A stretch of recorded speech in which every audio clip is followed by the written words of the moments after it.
এইমাত্র পাওয়া খবর, আজ জুম্মার দিনে অপু বিশ্বাস তার ছেলে আব্রাহাম খান জয়কে নিয়ে একটি সিদ্ধান্ত নিলেন।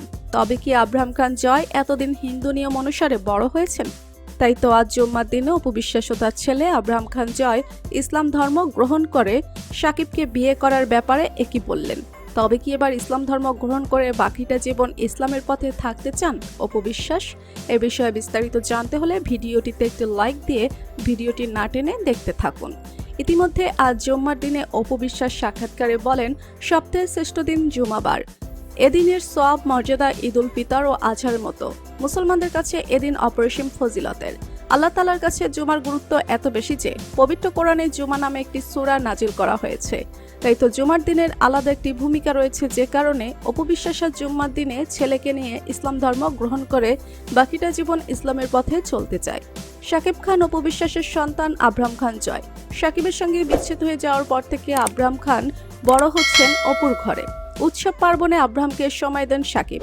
সুপারস্টার শাকিব খানের সঙ্গে বিয়ে হওয়ার সময় অপু বিশ্বাস সনাতন ধর্ম ত্যাগ করে ইসলাম ধর্ম গ্রহণ করেন বলে মিডিয়ায় সংবাদ প্রকাশ হয়। তখন অপু বিশ্বাস নাম পরিবর্তন করে অপু ইসলাম নামে ধারণ করেন বলেও জানা যায়।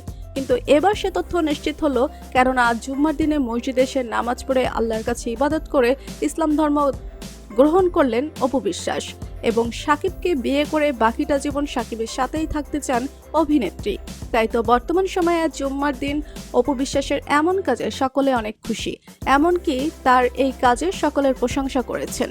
তো বন্ধুরা, আজ জুম্মার দিন অপু বিশ্বাস কি মসজিদে এসে নামাজ আদায় করে ইসলাম ধর্ম গ্রহণ করে ঠিক কাজ করেছেন? আর আপনারা কি চান অপু বিশ্বাস বাকিটা জীবন ইসলাম ধর্ম মেনে সাকিবের সাথে ঘর সংসার করুক?